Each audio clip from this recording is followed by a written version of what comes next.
Life is full of surprises, and the story we share with you today serves as proof.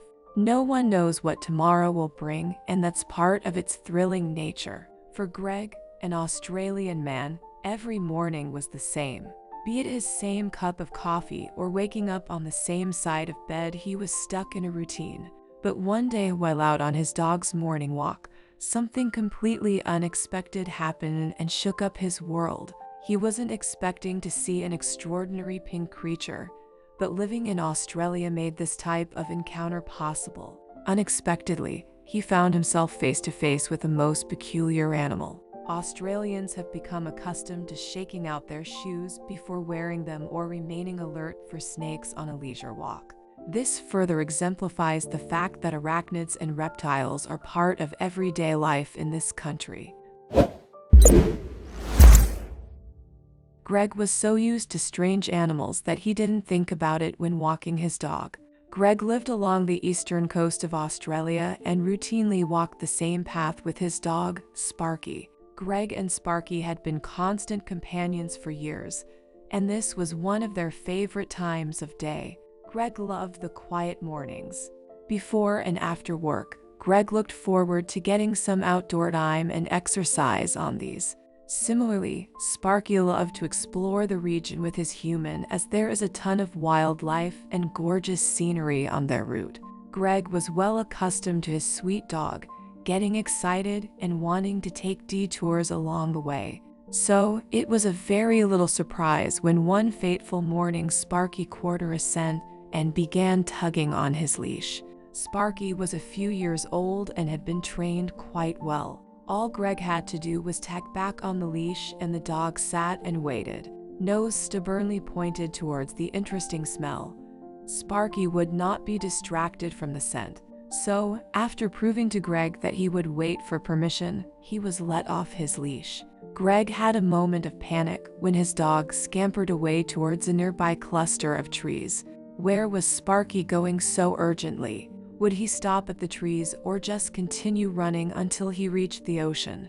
Greg walked towards the circle of trees, eyeing his dog, Sparky, ran around the perimeter of the trees several times, then lowered his nose to the ground to sniff each tree individually. When Greg reached the trees, he noticed Sparky displaying particular interest in the trees furthest away. He humored the dog for a few minutes and then called him over to continue their walk. But Sparky did not obey the command. Instead, the dog doubled down, sniffing between some tree roots. Liz was a very peculiar response. Greg realized he'd have to look into what was occupying Sparky, but there was no way for him to be prepared for what they would find cradled in those tree roots. Sparky grew tentative. When Greg came near, he rotated between looking up at his owner and looking down at the tree roots. Greg crouched to see what his dog was so interested in it, but saw nothing but dirt and sticks on the ground. What an odd morning, Greg thought as he clipped the leash back into Sparky's collar. But the day must go on, and Greg needed to get his dog home so he could get himself to work. He gave Sparky a pat on the head and turned to go. Once again, Sparky refused to follow his owner. The pooch planted himself on the ground, and no matter how much Greg commanded him to come and pulled on the leash, he would not yield what was going on. For a second time, Greg squatted down to examine the tree roots and see what was so interesting to Sparky. This time he looked more thoughtfully and thoroughly through the dirt. Greg moved some twigs aside and Sparky barked abruptly. He was close, using the flashlight on his phone. Greg illuminated the area and a small pink thumbnail caught his eye. Was this what was bothering Sparky? Greg gently picked up the thumbnail and discovered it was actually alive. The tiny pink creature looked like a miniature rodent cradled in Greg's palm. What the heck was it? After some quick thinking, Greg decided he would turn around and head home. Who knew how long the little fellow would survive by itself there on the Australian coast? As Greg tugged on Sparky's leash to lead him towards home, the sweet dog lowered his snout to Greg's palm, checking on his new friend. After arriving home, Greg laid out a soft blanket for the mystery creature to lay on. He then called into work to say that he would be a few hours late. He had a life to save after all. Then, Greg called around to some nearby animal clinics to plan his next steps. Luckily for the little guy, Greg took exactly the right steps to eventually connect with the Australian Zoo Wildlife Hospital in Queensland. The Wildlife Hospital jumped into action, requesting that Greg bring the little fellow into them as soon as he was able.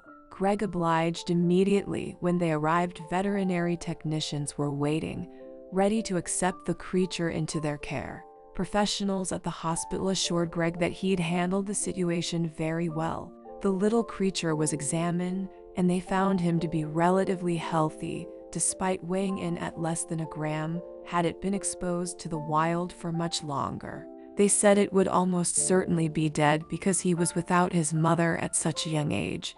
The hospital warned Greg that there was a chance that he wouldn't make it, despite the fact that he seemed healthy the day he was brought in.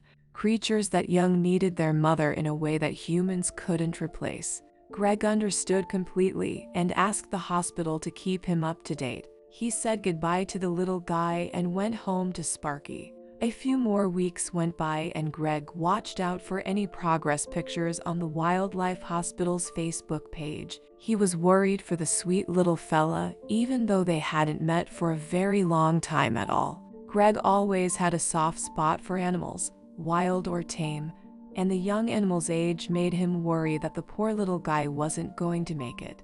However, he eventually learned that everything was going to be all right. The animal was doing very well thanks to the around-the-clock professional care provided at the hospital. The little guy was also growing in popularity on the internet. Each day, more and more people would tune in to witness the miraculous recovery. In this way, Greg's actions had positively impacted people all around the world. But still, the question remains, could the creature fully recover? It was a tough question to answer because it wasn't just any run-of-the-mill creature. It wasn't a dog or a cat, and in Australia it wasn't even a snake or a kangaroo or a spider. In fact, this lovely creature wasn't even dangerous at all. Believe it or not, it was a baby feather-tail glider. The lovely staff at the animal hospital were shocked at first when they realized what it was, but they confirmed this tiny pink creature was in fact at the world's smallest marsupial. It can be distinguished by the pouches on their stomachs. Like kangaroos, feather-tail gliders carry their young in these pouches for the first portion of their lives. Anybody could have instantly fallen in love with such an adorable little pink creature. In fact, when his dog Sparky showed his affection by booping him with his snoot, Greg realized the perfect name for the feather-tail glider, Boop. If Sparky had not forced Greg to look under that tree, he would have walked right past Boop and never been the wiser. But thanks to a caring dog and a receptive owner, he saved a life that day. Sadly, Boop would not thrive as a pet, and Greg could not adopt it because Boop was born into the wild. It was much better for the animal to live in the wild. Boop wouldn't be happy in a domesticated environment, and Greg understood that when the hospital staff told him. But the hospital has promised that both Greg and Sparky will be in attendance on the day when they can safely release Boop back into his natural territory. Greg also assured Boop's internet following that he would make an effort to visit Boop while on his daily walks with Sparky. We are all thankful to Greg for his kind gesture. What would you do if you saw a strange pink creature just lying in the dirt? We would love to hear your thoughts. So tell us in the comment section below.